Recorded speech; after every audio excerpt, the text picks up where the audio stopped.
This morning, protesting against ICE operations in Minnesota, how local demonstrators are seeking justice for those killed by federal agents. Plus, here in Wisconsin, temperatures, they're still cold, but they are getting better. I'll have the full forecast coming up. And we're making sure you've got all the information you need to get your tax return, the new changes, and how they affect you. Well, good Saturday morning, and thanks for waking up with us this weekend. I'm Michelle Renee Quinn. And I'm Jacob Montesano. You're watching Weekend Mornings. It is Saturday, January 31st. If you can believe it, it is the end of January. But in other ways, it does feel like this month has been going by very slowly when you think about the fact that earlier in the month, and really for the first half of the month, we had some very mild temperatures, and that feels like a lifetime ago with how cold it's been. Because recently, I've only seen and felt negatives and freezing. Yeah, but this is looking like the first day where we really start to taking that turn. Now, again, temperatures are still cold, but looking at the temperatures outside, for the first time this whole week, they're consistently above zero, and some areas are in the teens at this hour. 12 right now in Madison. Some areas are close to zero, just one in Prairie du Chien, and we also are still dealing with some windy conditions, so these light winds are causing the wind chills to be near, and in some cases, actually a lot of cases, below zero. But the last couple of mornings, these wind chills were in the negative teens. So again, it definitely is better, but still cold. Now, as we get towards the afternoon, wind chills are expected to get pretty easily above zero into the positive teens, and actual temperatures are going to get into the lower 20s with plenty of sunshine. And then from here, temperatures will continue to warm up at least pretty slowly before they do steady out. And I'll talk more in detail about that and show you our next chance of snow coming up a bit later. Thanks, Jacob. A bipartisan spending deal to avert a partial government shutdown is now passed. Senate Democrats reached an agreement with President Trump Thursday night to separate DHS funding from the rest of the spending measures and fund the agency for 2 weeks. The compromise hit a snag earlier yesterday when Republican Lindsey Graham put a hold on the vote. The clock is ticking, the nation is waiting, and the abuses of ICE must come to an end. Hold the people accountable in ICE who may have broken the law, but stand up for those in the field trying to protect America. The 2-week extension for the Department of Homeland Security was put in to work on new rules for federal agents involved in ICE operations. The lower chamber is set to return to Washington on Monday to approve that bill. A week ago today, Alex Peretti was shot and killed by ICE agents in Minneapolis. The entire country chose Friday as a nationwide shutdown. Organizations across the country called for an ICE out, meaning no work, school, or shopping, in an effort to make their message heard. The message they're sending? The administration's immigration crackdown is violent, and some say un-American. This included hundreds at the Capitol, where Armand Rahman talked to the multiple different types of demonstrators. Voices of students. Showing up really matters, especially for the people who can't show up. And nurses. And I'm hoping it will translate to action and change. And others converged into one big chorus outside the Capitol. Even though we're freezing and we don't necessarily want to be out in the cold, but we think this is really important to do. The nationwide shutdown called for people to walk off their jobs, classes, and more to speak up. Nurses from Madison Hospital stood in solidarity with those in Minneapolis after one of their own, Alex Peretti, was shot and killed by ICE agents barely a week ago. I have a lot of friends from nursing school in Wisconsin who live in Minneapolis, and their community is really hurting. RN Allie Biskowitz joined others during their workday, taking a stance she thinks should be a no-brainer for a healthcare worker. Nursing's all about caring for the community and helping to build safer, healthier communities, and so I stand against ICE and against violence in Minneapolis and everywhere in America. Dozens of businesses in Madison also closed their doors, joining the nationwide shutdown. Some of those who couldn't say they still donated part of their sales to different organizations part of the cause. I would have loved to be able to fully shut down in solidarity with that and take part in that, but as a small business, it's really difficult. It's far from the first protest against ICE in Madison, as demonstrators took to the Capitol days after Renee Good was also shot and killed by ICE, also in Minneapolis. I think that this one definitely feels different because I feel like this is a lot more extreme. But on Friday, these protesters say the message feels far more urgent. The escalation of ICE coming into Wisconsin and Milwaukee, they're preparing for that threat. There will be ICE present here on the streets, and it will start to affect their everyday, their neighbors, their friends, their family. One high schooler's sign read, "Skipping art lessons to teach you one, for the country today and the one they'll grow to inherit." For me, it's really important as like a person of color, especially as a Latino woman who is actively being persecuted, like my friends, my family are being persecuted. I think it's really important to speak up. There will be a community meeting at the Labor Temple today at noon. Meanwhile, the DOJ arrested former CNN anchor Don Lemon in Los Angeles. It claims he was part of a protest that disrupted a church service in St. Paul, Minnesota earlier this month. Lemon had said he was not part of the protest, but was covering it as a journalist. The two charges he's facing are conspiracy to deprive rights and a violation of the FACE Act, which includes interfering by force of someone's First Amendment rights. These are serious federal rights, civil rights charges, but they hinge on conduct, not speech. Prosecutors have to show probable cause that there was an actual agreement to interfere with protected rights. Reporting on events, even controversial ones, is just not enough. The demonstrators were protesting one of the church's pastors who works with ICE in a separate capacity. Attorney General Pam Bondi said it was her decision to pursue the arrest. You have the right to worship freely and safely. And if I haven't been clear already, if you violate that sacred right, we are coming after you. In Congress, lawmakers are set to negotiate measures to rein in federal immigration officers. A multitude of journalism organizations, including Freedom of the Press Foundation and the First Amendment Coalition, are expressing outrage at the arrest, standing in solidarity, saying the First Amendment is not optional. In a statement, the National Association of Black Journalists president says, in part, as journalists, our first obligation is to bear witness and to inform. A free press, not a penalized one, is essential to democracy, especially when coverage intersects with contentious public issues. Here's a wrap for January on Wall Street. Gains for the month, but down Friday for closing numbers. The Dow Jones falling 179 points, the Nasdaq tumbling 223, and the S&P 500 falling 30. New inflation data shows price pressures at the wholesale level are still running hot. The producer price index rose 0.5% in December. That's double what economists expected. On a year-over-year basis, wholesale prices were up 3%, above forecasts and unchanged from November. The Fed's current goal is 2% consumer inflation, a level it hasn't hit in 5 years. And don't forget about the new changes that could affect you when filing your taxes this season. The IRS started accepting documents at the beginning of the week, and if you're a middle-income family with kids, a worker who earns tips or overtime, or a senior citizen, you could also see a bigger refund. When looking at the standard deduction, which is the amount of income that's not taxed, that's gone up for 2025. You can take a look at your screen right now. These are the numbers reflecting both the IRS and Trump's budget bill changes. Seniors will also get a bonus $6,000 deduction, and the state and local tax deduction is temporarily raised from $10,000 to $40,000. So middle-class families will certainly feel that relief. Meanwhile, the child tax credit increased by $200, but new eligibility rules might affect some mixed status and immigrant families. The child must be a U.S. citizen, live with you more than half the tax year, and both you and the child must have a Social Security number. The maximum child tax credit is $2,200 per qualifying kid.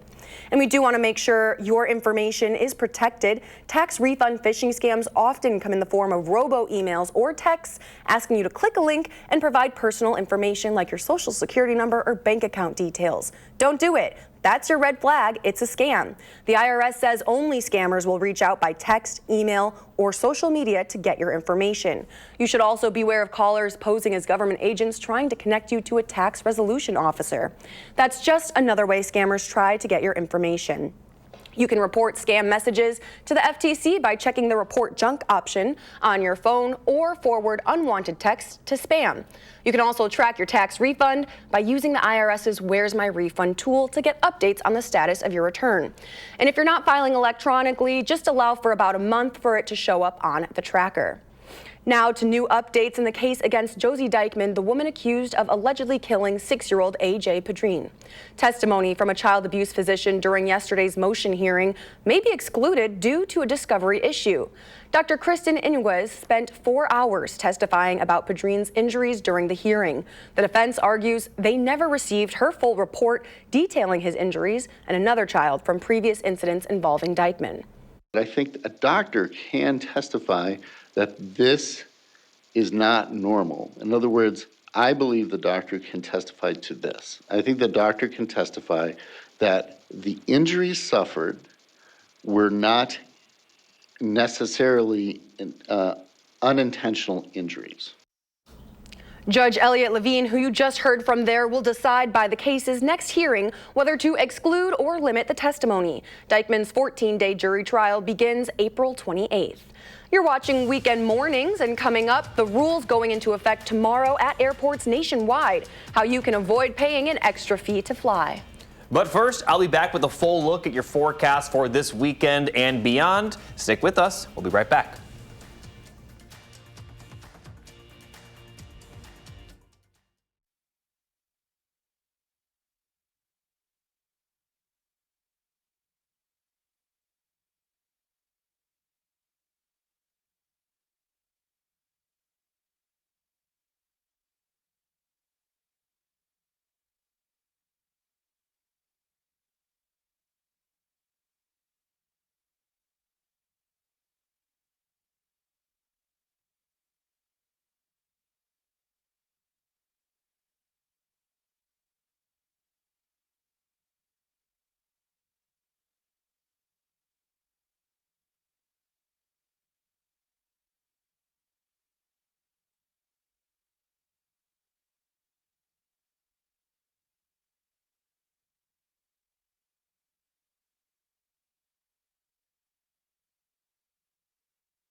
You're watching News 3 Now this morning.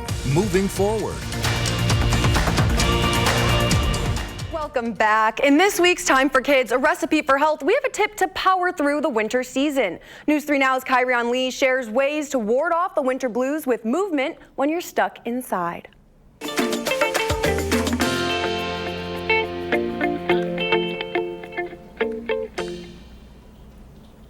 It might be cold and dreary outside, but growing bodies need plenty of exercise to stay healthy. Joining me now is nutrition coach Zaja Billingsley with 3 exercises you can do as a family to keep your body moving. Why is it so important to keep your bodies moving? It's important because one, it's cold outside, like you said. It keeps the body warm. It's good for bone and muscle development in children, good for cognitive function, blood flow, all of that, and injury prevention. Push-ups, that's the most foundational exercise you can do. Helps with the arm strength, core, just teaches discipline and, grit in that aspect. Okay. Of course, you want to make sure that your arms are a little bit more than shoulder width apart, lined up with the chest. Up and down. So you can get down on a knee. Make sure the top is straight. Or you can get on the wall. a table, anything that you can just push up and down off of. Second one is squat press. That gets the legs moving. Of course, it's just easy, simple. Push out, up, push out, up. Last one is to keep it fun for the kids. We got a crab walk or a bear crawl. This one is good for cardio, triceps, wrists, shoulders, everything. Walk around. You can walk around the house like this. If you want to really challenge it, lift the hips up and keep that like that. Walk backwards. The bear crawl, which is the other variation, where you just step forward, keep a tabletop position. I always like to end it with a challenge as well to make it fun. You can do a balance challenge with the kids, you know, leg up, leg out, leg back, see who can hold it the longest, see who can hold the longest wall sit, see who can hold the longest plank. Just kind of keep track of it that way and then have fun as a family. All right, thank you, ladies. Now let's check in with meteorologist Jacob Montesano live from our studio in Madison. Thanks, Michelle. Renee, as we take a look at the 3 things you need to know, still cold but getting better this weekend temperature-wise. Small snow chance tomorrow, but in general, we're not going to see a lot of snowfall accumulation in the forecast. Some light accumulation for sure, but certainly nothing too big. So let's take a look at that snowfall chance this weekend. Not going to see any of that today. We'll see plenty of sunshine with those temperatures warming up into the 20s for the first time in just about a week and a half. And as we get towards the overnight hours, clouds will increase. Then here comes that chance of snow, with the best chance of snow being for areas west of Madison. As that clipper kind of moves from west to east, it will dissipate a little bit. I still expect to see some light snow showers for Dane County and surrounding areas at some point, but areas to the west will have a better chance of accumulation, and even those areas probably only going to see about an inch or two at most, probably less than an inch for Dane County and surrounding areas. Then as we get towards Monday morning, that will mostly clear out of the region as clouds remain, or as skies remain cloudy. Looking at the snow chances beyond that, very dry for the first half of the work week. We are going to see another chance of snow return Thursday into Thursday night, but once again, still not expecting much. In fact, there is a small chance that we could see a little bit of rain with this system as those temperatures could get above freezing. Now, over the next 10 days, it'll be a pretty quiet forecast, much quieter than what we've seen for pretty much this entire winter, where some days the temperatures were in the 50s, and other days the high was below 0. The next 10 days will feature very normal temperatures in the 20s, maybe lower 30s, and also not much snow. So we've always had something. It's either been a lot of snow, mild temperatures, or very cold temperatures. But for once this winter, we're actually going to see kind of none of that. Now, again, we still have some snow in the forecast and it still will be cold, but nothing too out of the norm going forward. So I'm sure many people will kind of take this little bit of a break. I know many people would want it to be like back in the 40s and 50s, but I'm sure people will take 20s and maybe even some lower 30s right now. Right. Any 20s and 30s, that's better than our negative teens, right? Oh, yeah. And we're not going to see that bitter cold return anytime soon in the near future. Thank God. Thank you, Jacob, too. Well, starting tomorrow, if you don't have a real ID or a passport, it'll cost you extra to get on the plane. The agency's new TSA Confirm ID program will direct passengers with non-compliant forms to the TSA website. You'll need to sign up and pay the fee before accessing security. About 150,000 people each day go through TSA checkpoints without a compliant real ID. We want to make sure that the system is modernized. We want to make sure that we're covering down on the latest technology. We're also ensuring that in this situation, this cost is not bared by the taxpayers. This cost is bared by the individual that doesn't have a real ID compliant driver's license. TSA advises those who plan to pay the fee on the spot allow 15 to 30 minutes more to get through security. This isn't a push to get people to get their real IDs as soon as possible. And this week, Southwest kicked off assigned seating, ending its well-known open seating policy after 5 decades. The airline now offers new fare tiers for basic, preferred, and extra legroom seating with boarding groups based on fare type, seat location, and loyalty membership status.